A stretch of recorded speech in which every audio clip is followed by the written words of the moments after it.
பெரம்பலூரோ வில்லிவாக்கமோ தீனாவூரோ இப்படியான தொகுதிகள் அதோட பாரம்பரியம் என்ன, இவர்கள் வெற்றி பெறுவதற்கான வாய்ப்பு சொல்ல இருக்கா, அதை எப்படி பார்க்குறீங்க? தமிழ்நாட்டில் எந்த இடத்துலையும் விஜய் உட்பட யாரும் வெற்றி பெற முடியாது.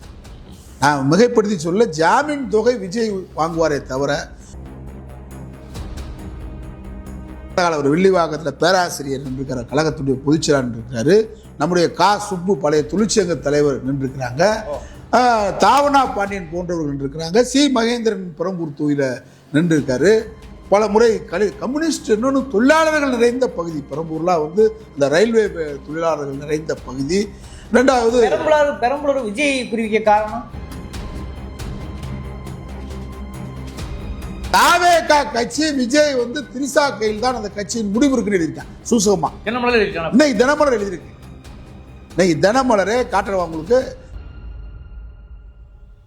சிபிஐ விசாரணை இன்னைக்கு சொல்றேன் உங்களுக்கு சிக்னல். இதுக்கு அடையாளம் என்ன? பிஜேபிக்கு விஜய் சரண்டர் ஆயிட்டார், பிஜேபி வச்ச ஆள் தான் விஜய் சொல்றதுக்கு ரெண்டு உதாரணம் சொல்றேன். ஒன்று, சிபிஐ விசாரணைக்கு இனிமேல் டெல்லிக்கு கூப்பிட மாட்டாங்க, சென்னையிலே உன்னை விசாரிக்கலாம்னு சொல்லி ஒரு உத்தரவு போட்டு சென்னையில விசாரிக்க மாட்டாங்க. இது பிஜேபிக்கு கட்டுப்பட்டு இருந்தால். ஜனநாயகம் படம் ரிலீஸ் ஆகிட்டா பிஜேபி கட்டுப்பட்டவர். ஒரு ராஜ்யசபை ஓகே, 5 மந்திரிகள் வேணாம். துணை முதல்வர் யாருன்னு கேட்டா திரிசா தான் துணை முதல்வர். என்ன சொல்றீங்க? திரிசா துணை முதல்வர்? ஏங்க இதாங்க பேச்சுவார்த்தை. இது வெளியே யாருக்கும் தெரியுதோ தெரியலையே, எனக்கு அதிகாரப்பூர்வமான ஆதாரப்பூர்வமான செய்தி எனக்கு இதுதான்.